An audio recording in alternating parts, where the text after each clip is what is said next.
check! It's 4:17 AM mga millennials at nakarating na rin kami sa Baguio City. Since 1 AM kami nagbiyahe from Pampanga. Ang bilis ng biyahe namin guys. Bumaba muna kami guys dito sa Cannon Road para mag-picture-picture, mag-sightseeing. Talaga nga namang babalik-balikan mo guys ang Baguio City. Nakita nyo naman ang mga view, nakaka-relax, nakakaalis ng stress, ng toxic. Ibang-iba talaga ang vibes dito sa Baguio City. Kung meron kang pinagdadaanan guys, pwedeng-pwede kang magmuni-muni dito. At syempre, pwede ka rin mag-date dito with your loved ones. Lalo na sa lamig ng panahon dito guys.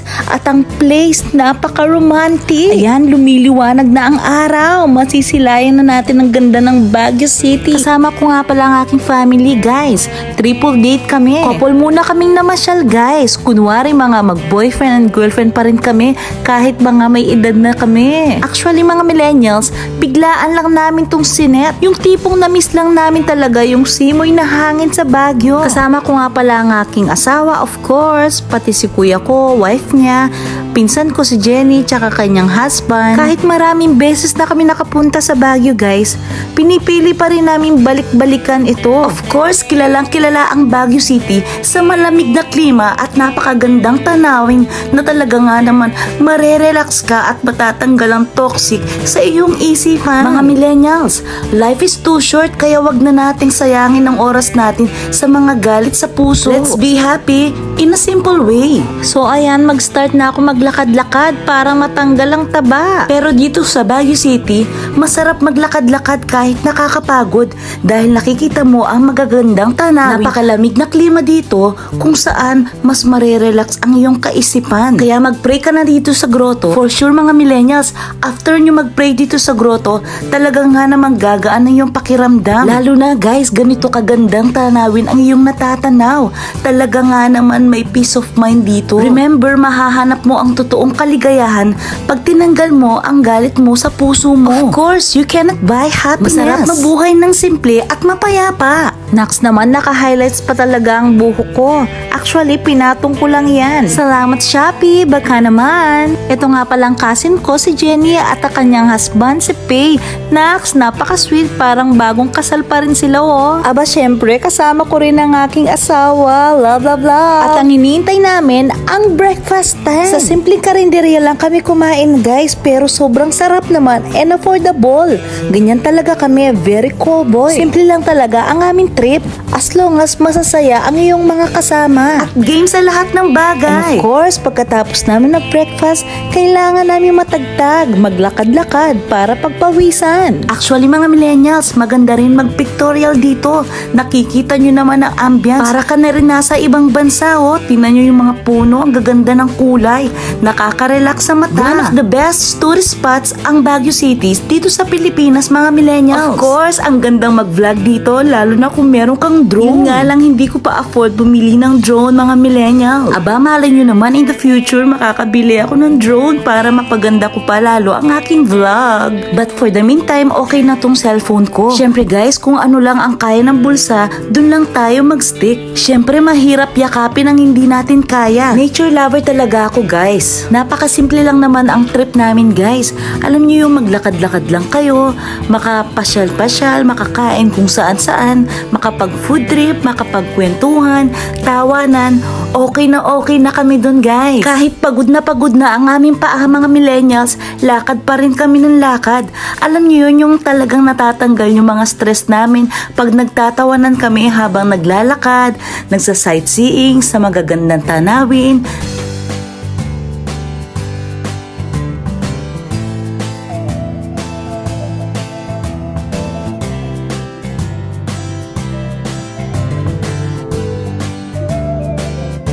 Next naman, napaka-talented ni Kuya oh. Nagpapatugtog pa talaga siya ng love song.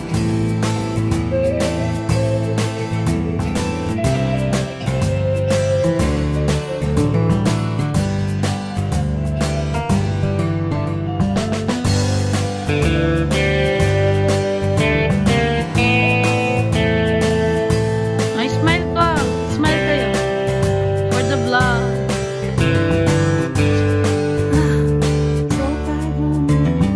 Parang worth it. Ay, End of the road. End of trail.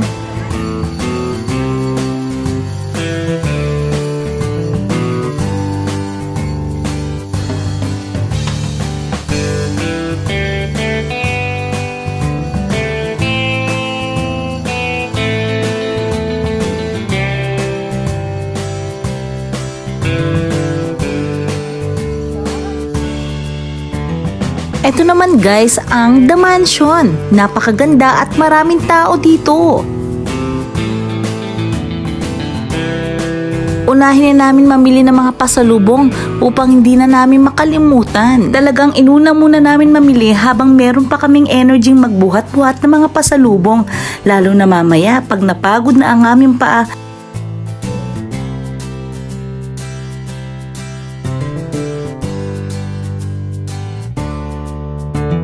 Dito naman kami guys sa Grandma's Kitchen magla-lunch. O mga millennials, ang diet nyo mawawala na naman, lalo na ganito kasarap ang kakainin nyo. Kare-kare, mangga, bulalo, rice, marami pang iba. Syempre pag nasa bakasyon ka, kailangan talaga kumain ka ng marami para ma-enjoy mo ang iyong vacation. Bagay na bagay ang bulalo kapag ganito kalamig ang place na pinuntahan nyo. Hihigupin mo talaga ang mainit na sabaw ng bulalong masarap. Ang simple lang naman kinakainan namin dito pero sobrang nag-e-enjoy kami. Talagang na-relax kami dito guys.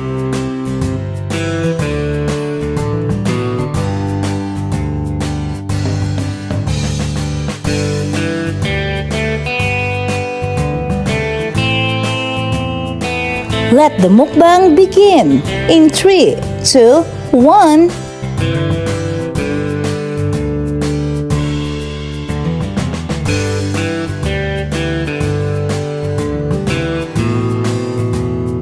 Wow naman, napaka-fresh na mga lettuce, ng strawberry.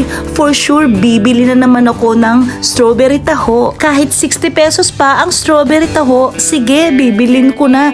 Total, madalang lang naman kami pumunta sa Baguio. Mamimili na kami guys ng strawberry dito para bukas ng umaga hindi na kami dadaan.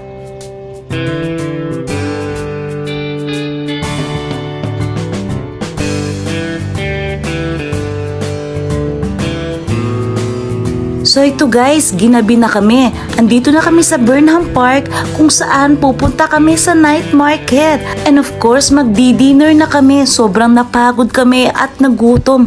Pero makikita nyo naman, napaka-romantic ng place dito.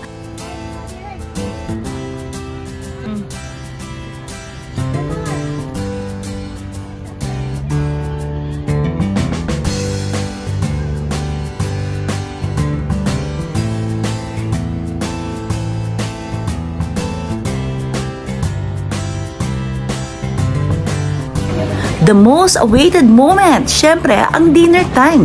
Dito sa Good Taste Restaurant, pinipilahan talaga mga millennials. Aside sa masasarap ang pagkain ng kanilang Chinese cuisine, napaka-affordable pa and sobrang dami ng mga servings.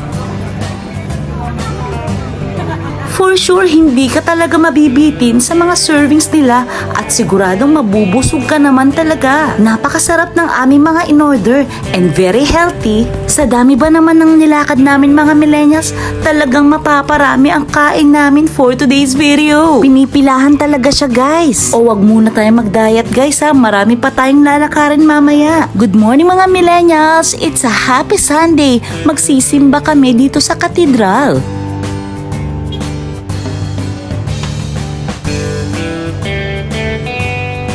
Napakaganda nga pala ng structure ng kanilang church. Sobrang nakakagaan ng pakiramdam kapag nagsisimba tayo mga millennials.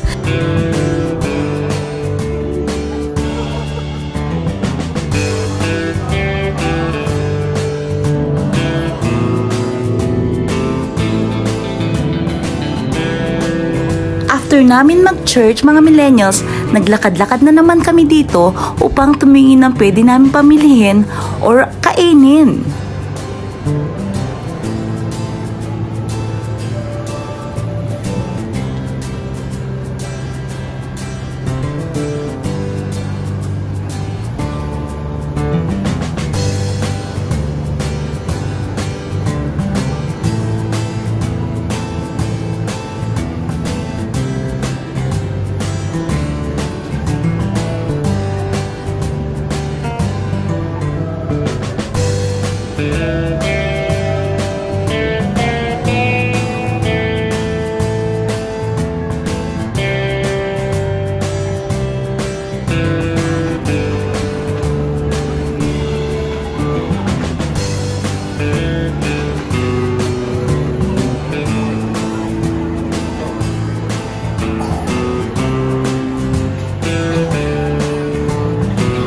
Eto mga millennials, maglalakad na naman kami sa Session Road kung saan marami ka makikitang mga cartoon character.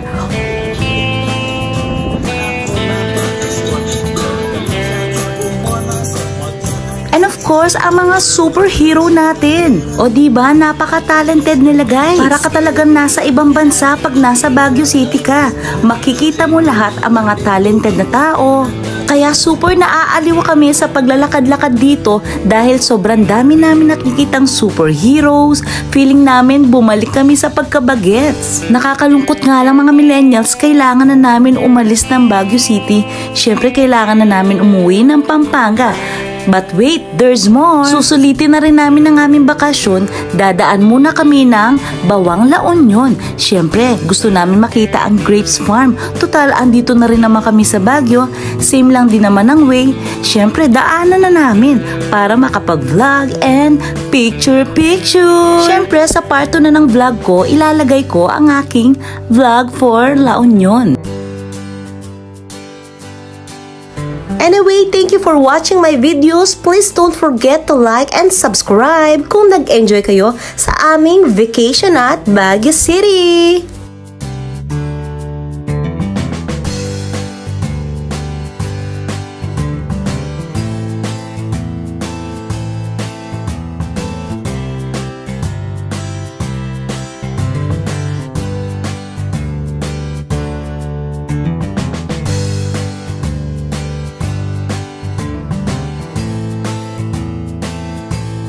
Hopefully by next year, meron na naman kaming bagong maiisip na getaway. Siyempre, depende kung may budget. Always remember, life is beautiful. Bye! Thank you nga pala sa mga resellers ko. Siyempre, sinegway ko na ang marketing ng aking business. Damay nyo na rin ang pag-follow ng aking mga Facebook page and YouTube channel of course, kung saan dyan ako nag-start.